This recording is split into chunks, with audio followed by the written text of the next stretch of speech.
Hello dear learners, welcome back to With Shiksha. Today's current affairs is brought to you by With Shiksha. So let us begin. As for the date, that is 12th of November, and all the important articles are here as follows. पहला है PM calls for enhanced India Bhutan connectivity. ठीक है, तो India Bhutan connectivity में के लिए जो है prime minister Modi is in Bhutan right, तो इंडो भूटान कनेक्टिविटी के लिए ही कॉल फॉर इनहांस कनेक्टिविटी, और इसका इम्पैक्ट असम में बहुत ज़्यादा रहने वाला है।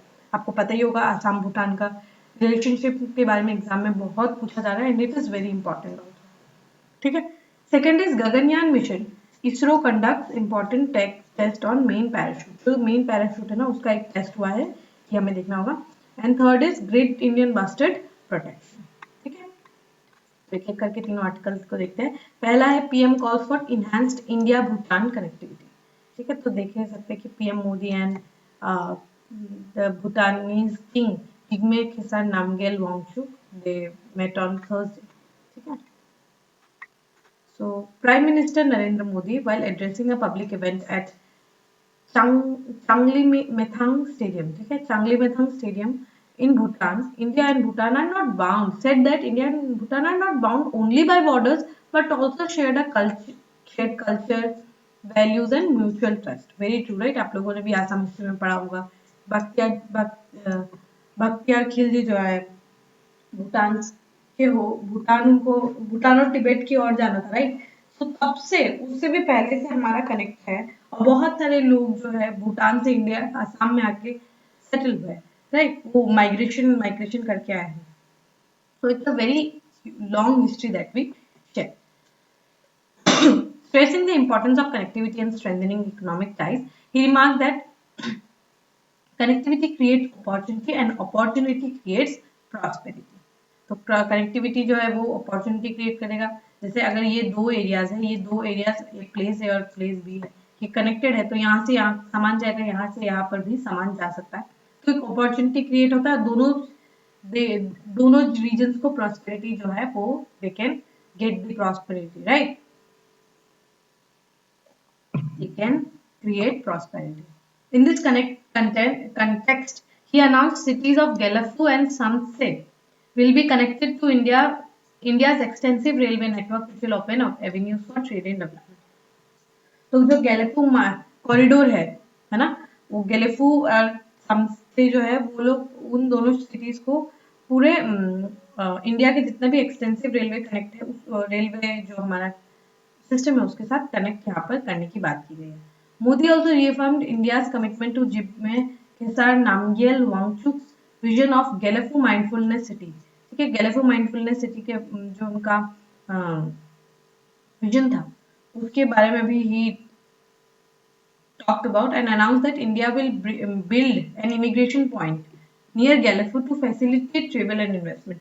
एक इंडो भूटान इमिग्रेशन पॉइंट तो है, आप लोगों ने पढ़ा होगा, the name is Daranga right, आप लोगों ने पढ़ा होगा दरंगा।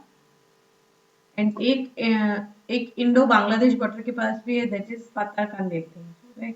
तो ये दरंगा जो है it is immigration check point between India and Bhutan. ठीक है, ये याद रखना। Speaking about cooperation, Prime Minister highlighted the long-standing partnership between two nations, recalling the foundation of the Indo-Bhutan hydropower partnership, which was laid under Bhutan's former king। ठीक है, तो दोनों देशों के बीच में हाइड्रो पावर पार्टनरशिप भी है, which was laid under the former Bhutanese king। He also said that partnership is now advancing at a faster pace, benefiting both the sides obviously। Modi praised Bhutan's leadership, उनका जो environment first का approach है और carbon negative nation जो है, it is the world's first carbon negative nation. ठीक है, भूटान, तो उसको भी हम लोगों ने बहुत ज्यादा प्रेज किया है। ठीक है, और ये वर्ल्ड का पहला कार्बन नेगेटिव नेशन भी है। ठीक है, applauding Bhutan's environmental achievements, he noted that country stands among the global leaders in per capita renewable energy generation, setting an inspiring example for the rest of the world। जो पर capital renewable energy generation में leader है भूटान। ठीक है, तो पर person कितना वो रिन्यूएबल एनर्जी बनाते हैं, वो उसमें सबसे ज्यादा मतलब फ्रंट रनर कंट्री जो है दैट इज भूटान। तो it is a exemplary performance that has been shown by Bhutan, और बहुत ही अच्छा जो है वो एक एग्जाम्पल जो है वो सेट करता है किस तरीके से सस्टेनेबल लिविंग को कैसे प्रमोट किया क्लियर हुआ? ठीक है, इम्पोर्टेंट है।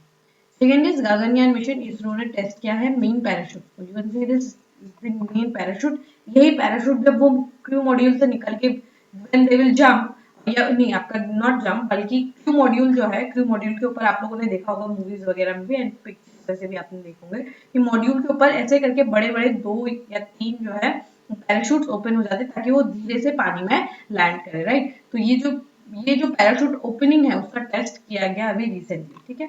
तो हम जस्ट इसके बारे में थोड़ा सा देख लेते हैं।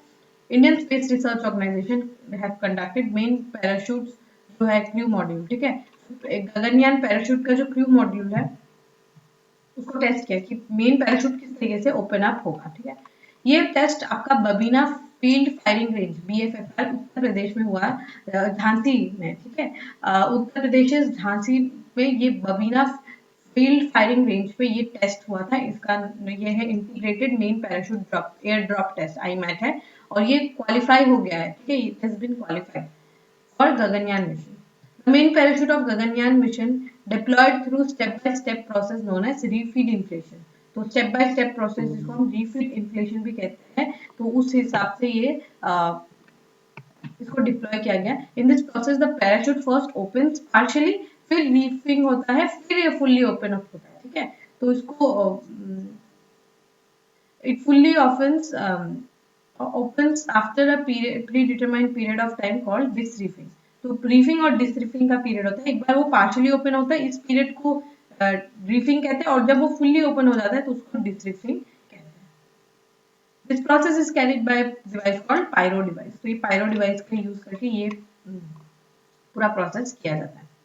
ये पहला ह्यूमन स्पेस फ्लाइट है जिसमें 3 एस्ट्रोनॉट को इंडिया के तौर से भेजा जाएगा, ठीक है? और ये इंडिया का इंडिजिनस प्रोग्राम है। लो अर्थ ऑर्बिट पे 400 किलोमीटर ऊपर, एटमॉस्फेयर के 400 किलोमीटर ऊपर फॉर 3 डेज, और उनको वापस सेफली रिटर्न किया जाएगा। इसके फेजेस क्या क्या है? पहला तो अनमेन टेस्ट है, ठीक है? पहला अनमेन टेस्ट होगा जिसमें व्योम मित्र जाएगी, उसके बाद जो मैन मिशन है वो होगा, ठीक है? तो ये अर्ली 2027 में होने का चांसेस है। We are not taking it very fast, हम अपने स्पेस पे उसको जाने की कोशिश करें, but we will definitely send them. Gaganyaan अगर सक्सेसफुल हो जाता है तो ये India will be the 4th nation, ठीक है, जो इस एलीट ग्रुप में पहुंच पाए जिसने स्पेस फ्लाइट कैपेबिलिटी दिखाया है। First will be US, then Russia, then China, and then India will be the 4th state, ठीक है? इनमें कौन कौन क्रू है? Group captain Prashanth Balakrishnan Nair, group captain Ajit Krishnan, group captain Angad Pratap and wing commander Shubhanshu Shukla ji, ठीक है? ये सारे जो है ये they would go to the Gaganyaan mission. वो उस अर्थ में ऑर्बिट करेंगे, लो अर्थ में ऑर्बिट करेंगे, and they will come back. Clear? So this was regarding your Gaganyaan mission. We can move to the last news. The last news says supreme court ने बोला है कि imported idea may not save the endangered species, ठीक है? तो जो यहाँ पर क्या है, जो ग्रेट इंडियन बस्टर्ड है ना, इसका प्रोटेक्शन की यहाँ पे बात की जा रही है, एंड इसका प्रोटेक्शन के लिए बहुत सारे आइडियाज जो है वो ऑब्जर्व किए जा रहे हैं। एंड सुप्रीम कोर्ट ने यहाँ पर क्या कहा है? सुप्रीम कोर्ट जज justice PS Narasimha on Tuesday said many environmental principles imported from west, यहाँ पर उसी इंपोर्ट की बात की जा रही है जो हम लोग वेस्ट से लाते हैं ना, such as intergenerational equity are anthropocentric and would hardly be assistant in protecting the endangered species from extinction. तो ये क्या है? जो वेस्ट से हम लोग जो आइडियाज को लेकर आते हैं, वेस्ट में जिस तरीके से प्रोटेक्शन किया जाता है वो मे भी यहाँ पर उतना ज्यादा यूजफुल ना हो, ठीक है? ये हम उसको प्रोटेक्ट नहीं कर पाएंगे, ठीक है? Justice Narasimha made this oral observation while hearing a petition filed by MK Ranjit Singh, ठीक है, on conservation of dying species of the great Indian bustard which is being bred in captivity, the lesser florican, ठीक है? तो जो lesser florican के साथ हम protect कर रहे हैं ग्रेट इंडियन बस्टर्ड को, ठीक है? तो ये दोनों के लिए ठीक नहीं है, ठीक है? तो सीनियर एडवोकेट जो श्याम दिवन है, उन्होंने जो पिटिशनर के साथ उन्होंने कहा है कि 70 बस्टर्ड कैप्टिविटी में है और 150 वाइट में है, ठीक है? और जो लेसर फ्लोरिकन्स का जो नंबर है that is even lower. Lesser floricans are 17 number, पूरे देश में मिलाकर 70 है। तो ये इसका बहुत ही तो आप देख पाएंगे कि एटलीस्ट हमने कैप्टिविटी में ग्रेट इंडियन बस्टर्ड को तो प्रोटेक्ट कर लिया, लेकिन कैप्टिविटी में हमने जो फ्लोरिकन है उसको अच्छे से हम प्रोटेक्ट नहीं कर पाए। ये देखिए यहाँ पे ये जो इन्होंने भी जो जस्टिस है उन्होंने भी सेम बात कहा, that is all. Captive breeding may be successful for Great Indian bustard, but it not show success in lesser floricans. Extinction is not an option for these two species. है तो एक के लिए यहाँ पे सक्सेसफुल दिख रहा है, ग्रेट इंडियन बस्टर्ड के लिए तो सक्सेसफुल हो गया, लेकिन लेसर फ्लोरिकन के लिए इट इज नॉट सक्सेसफुल। तो हम लोग इसका दोनों का एक्सटिंक्शन को अफोर्ड नहीं कर सकते, ठीक है। तो थोड़ा सा हम ग्रेट इंडियन बस्टर्ड के बारे में समझ लेते हैं। ग्रेट इंडियन बस्टर्ड जो है जिस state bird of Rajasthan, most critically endangered चिड़िया है, ठीक है। It is like this, you can see this is the great Indian bustard. हमने इसके बारे में बहुत डिस्कस किया। और ये फ्लैगशिप ग्रासलैंड स्पीशीज है। ग्रासलैंड ऐसे देखिए घास वाले रीजन में आपको मिलेगी, दिख रहा है आपको घास का, तो ये ग्रासलैंड स्पीशीज में आपको देखने को मिलेगी। और ग्रासलैंड इकोलॉजी में ये इसका हेल्थ को डिटरमाइन करती है, ठीक है, हेल्थ ऑफ ग्रासलैंड इकोलॉजी। इनका वल्नरेबिलिटी क्या है, इतना रिड्यूस नंबर क्या है, पहला तो है कोलिजन हो जाता है, ठीक है, इनका इलेक्ट्रोक्यूशन हो जाता है, टायर की लाइन है उसमें ये उड़ नहीं पाती, दीज आर नॉट फ्लाइट, बहुत ज्यादा ऊंचा नहीं उड़ती है लाइक दी क्राउज और ईगल्स उसकी तरह ऊपर इतना ऊंचा नहीं उड़ती है, क्योंकि ऑब्वियसली उनका साइज थोड़ा बड़ा है।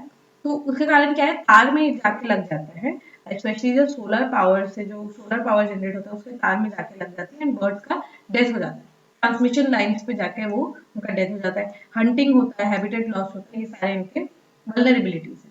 और साथ ही इसका एड ऑन के ये प्रॉब्लम के साथ दूसरा प्रॉब्लम क्या है, बहुत ही स्लो रिप्रोड्यूसिंग स्पीशीज है, बहुत ही कम ले फ्यू एग्स, मोस्टली 2 या 3 एग्स को ले करते हैं, और a year long parental care of chicks, तो जो छोटे चिक्स होते हैं उनको 1 साल का पूरा पेरेंटल केयर उनको देना होता है। और एक ग्रेट इंडियन बस्टर्ड जो है मेच्योरिटी 3-4 साल के बाद अचीव करती है, तो उससे पहले ही अगर ये सारे इश्यूज हो गए, जैसे इलेक्ट्रोक्यूशन हो गया, हंटिंग हो गया, हैबिटेट लॉस हो गया, तो इससे बर्ड्स ऑटोमेटिकली और ज्यादा उनका पॉपुलेशन कम हो जाता है, ठीक है। तो this was the issue regarding great Indian bustard, ठीक है, आपको समझ में आया होगा, this was important. Alright, with this we have come to end of today's session. If you have liked this session, don't forget to give a like and write down in the comment section. We will meet in the next session very soon. Till then, take care and thank you.